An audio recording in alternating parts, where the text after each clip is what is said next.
Bab 1027, terkena kasus plagiarisme, bagian 3. Bagaimanapun Gushen tidak percaya kalau Karina menjiplak karya milik orang lain. Karina sangat berbakat dan komik serialnya berjalan dengan baik. Jadi mana mungkin dia menghancurkan masa depannya sendiri dengan menjiplak gambar sampul dan memposting undian untuk jadi terkenal. Karina, kepada siapa kamu pernah nunjukin gambar sampulmu sebelum selesai? Gushen bertanya. Kemiripan antara kedua gambar sampul itu hampir 80%, sehingga siapapun yang lihat pasti akan mereka salah satu meniru. Tapi siapa yang meniru? Gushen sudah menebak kalau si botak itu yang meniru karya Karina. Lagi pula wanita itu punya banyak catatan kriminal. Karina menjawab, bahkan aku tidak kasih lihat pada Lista, dan hanya pada Moses. Apa mungkin Moses dan Cecilia bekerja sama untuk jebak kamu? Jangan salahkan Gushen berpikir seperti ini, karena di masa lalu Cecilia adalah orang yang merebut editor Karina. Mungkin saja dia tidak merasa cukup dengan Maxi dan masih ingin terus menyusahkan Karina. Kak, jangan pikir semua orang buruk. Aku sudah pernah kerja sama wakil editor Moses selama hampir 6 bulan dan dia jelas bukan orang kayak Maxi. Karina terlihat serius dan merasa kalau dia harus membela Moses. Hanya dengan melihat sifat Moses yang tenang dan elegan, dia bisa tahu kalau Moses dan Maxi adalah orang yang berbeda. Setidaknya Karina merasa kalau Moses tidak akan tergoda oleh kecantikan Cecilia dan menyebabkan masalah untuknya. Gushen, jangan dianggap serius ya, aku cuma nebak saja. Barusan kamu tidak boleh bilang kayak gitu. Kalau sampai wakil pimpinan redaksi Moses dengar, dia pasti akan sedih, paham? Karina mengingatkannya, saat ini adalah hari libur klub komik Genesis, tapi karena masalah ini Moses harus bekerja lembur untuk mengadakan rapat darurat. Wakil pimpinan redaksi Moses sedang rapat untuk memikirkan tindakan selanjutnya dalam menghadapi masalah ini, jadi rasanya agak jahat kalau harus meragukan Moses. Aku tahu. Aku tidak akan bilang gitu lagi. Ya sudah, tunggu dan lihat saja apa yang akan kamu lakukan setelah rapat. Bagi orang biasa uang berjumlah 200.000 sampai 500.000 bukanlah jumlah uang yang sedikit. Akun bernama Anti Plagiarisme mengeluarkan uang miliknya sebesar 16 juta untuk undian ini. Maka tentu saja kejadian ini terjadi karena Cecilia. Sebelumnya Karina pernah membiarkan perlakuan Cecilia dan sekarang dia menyesal karena akhirnya Cecilia mengira kalau Karina adalah orang yang bisa ditindas.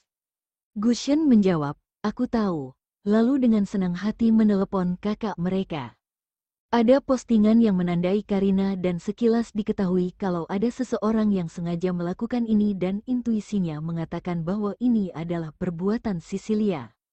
Sebelumnya mereka pernah melihat Karina diganggu oleh Cecilia dan berkata ingin membantu melampiaskan amarahnya.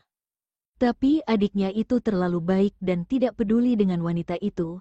Dia juga berkata tidak baik kalau beberapa pria dewasa menggertak seorang wanita. Kali ini Karina akan menghukum Cecilia. Karena Karina meminta bantuan pada kakaknya, mereka pasti tidak akan menunjukkan belas kasihan. Karina awalnya berencana untuk menggambar komik selama beberapa saat dan pukul 10.30 kembali ke kamar untuk mandi dan tidur. Tapi sekarang moodnya sudah rusak. Dia hanya mematikan tablet dan komputer, berencana untuk kembali ke kamar dan menunggu hasil rapat wakil pimpinan redaksi Moses. Saat itu Karina menerima telepon dari Kevin yang berada di Inggris. Kevin berkata dengan nada tenang dan dingin, Karina, barusan aku lihat postinganmu dan tahu apa yang terjadi. Aku sudah telepon tuan muda ketiga untuk bantu kamu menyelesaikan masalah ini. Jangan khawatir ya, dan informasi pribadimu tidak akan ketahuan. Malam ini atau besok kamu jangan keluar. Kalau ada orang tidak dikenal ketuk pintu, jangan dibuka, oke? Ya sudah, aku akan minta Vito supaya besok kirim 2 pengawal untukmu. Karina merasa tersentuh ketika mendengar itu, dia menangis dan tidak bisa berkata-kata. Kevin sedang berada di Inggris tapi sangat cepat tahu tentang masalah ini dan bahkan meminta tuan muda ketiga untuk membantunya.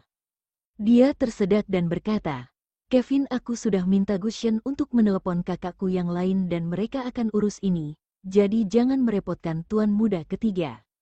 Karina, kamu nangis? Tanya Kevin setelah terdiam beberapa saat.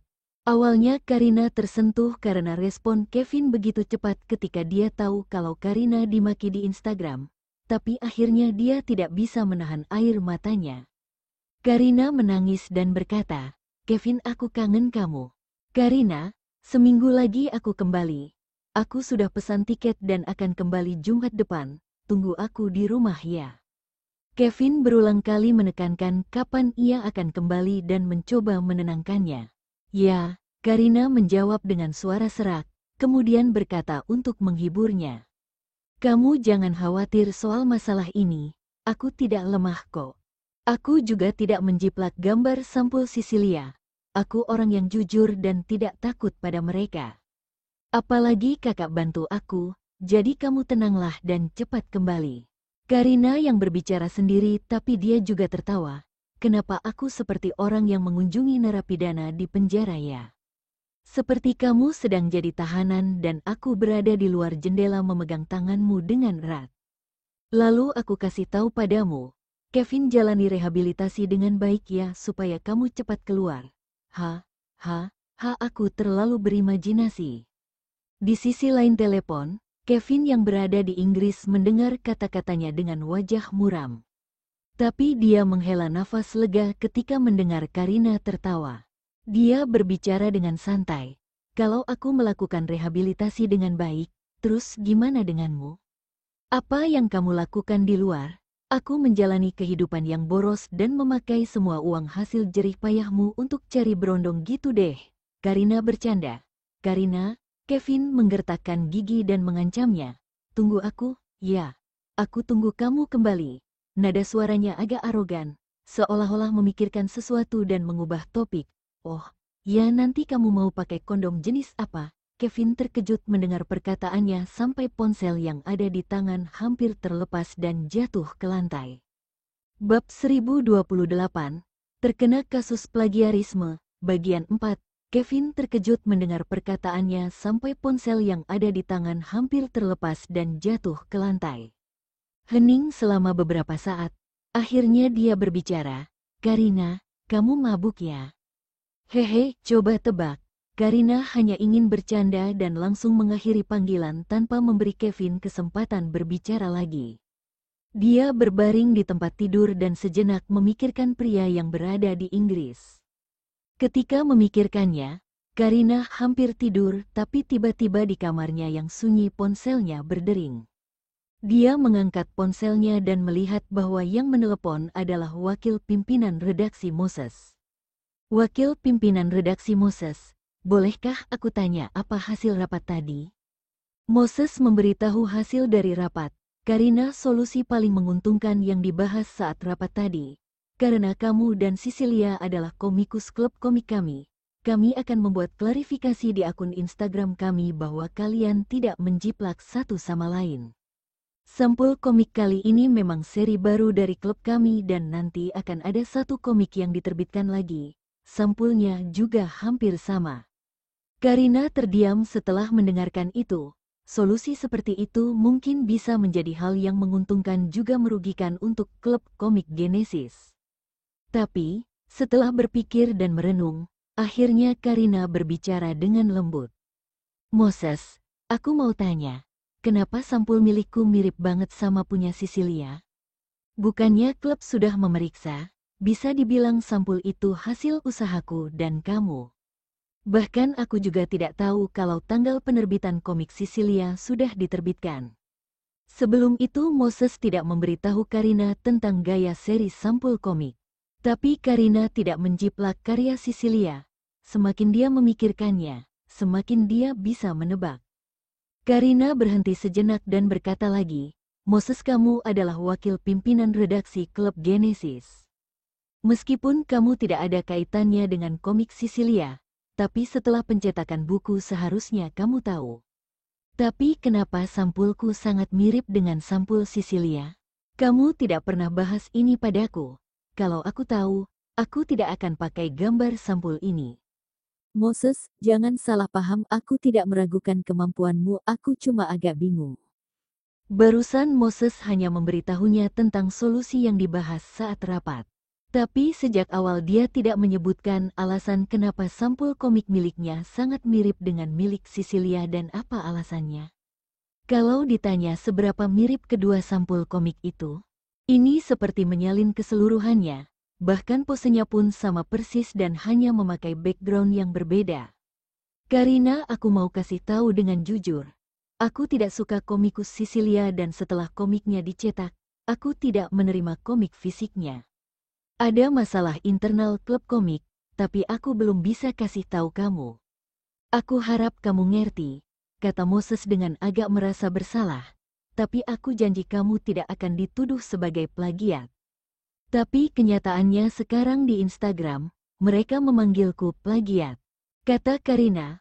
Moses langsung berkata, aku akan minta admin akun Instagram klub Genesis untuk posting klarifikasi dan berkata kalau ini memang serangkaian sampul gaya komik Genesis dan tidak ada plagiarisme. Sekarang aku cuma mau tahu kebenarannya, tapi wakil pimpinan redaksi Moses tidak bisa kasih tahu rahasia perusahaan. Aku tidak salahin kamu, aku akan cari tahu sendiri. Aku tidak mau hanya diam dan dirugikan lagi. Sebelumnya aku tidak melawan dan membuat beberapa orang pikir aku mudah ditindas, jadi kali ini aku akan melawan mereka. Lihat saja nanti. Karina selesai berbicara dan menutup telepon. Karena Moses tidak bilang kalau saat rapat mereka memutuskan kalau Karina yang meniru Sisilia, maka kemungkinan besar Sisilia yang menjiplak sampul miliknya.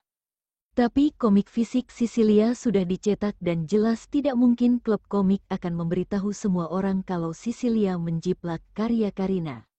Karena kalau seperti itu maka buku komik milik Karina harus dibatalkan, reputasinya juga hancur dan bahkan tidak bisa menjual satu komik pun. Ini adalah kerugian besar bagi perusahaan komik, dan untuk meminimalkan kerugian, klub komik Genesis membuat keputusan yang mungkin tepat jika dilihat dari sudut pandang bisnis. Tapi Karina tidak ingin mengalami kerugian karena masalah ini. Karina langsung menelepon kakak tertuanya dan memberitahu hasil rapat Moses. Setelah mendengarkan, Adam berkata dengan lembut, Karina, beritahu aku proses pembuatan gambar sampulmu dan aku akan cari tahu apa yang salah. Waktu aku menginap di rumah keluarga Okto, wakil pimpinan redaksi Moses meneleponku.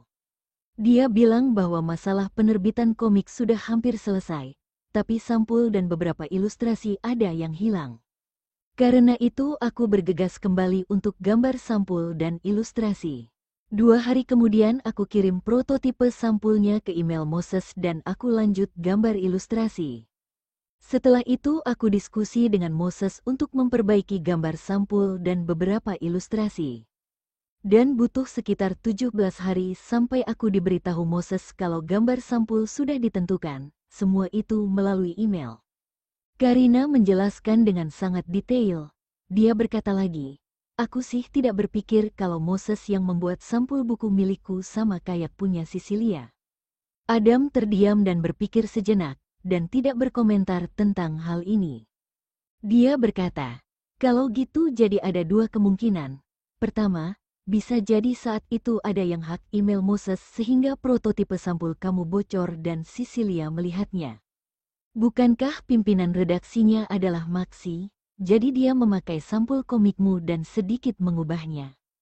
Setelah itu Maxi mengirimkannya lebih dulu ke penerbit untuk dicetak dan diterbitkan. Kedua, Sisilia membencimu dan mencoba menjatuhkanmu. Bisa jadi dia buat kesepakatan dengan Moses, meminta Moses untuk memberinya gambar sampul milikmu.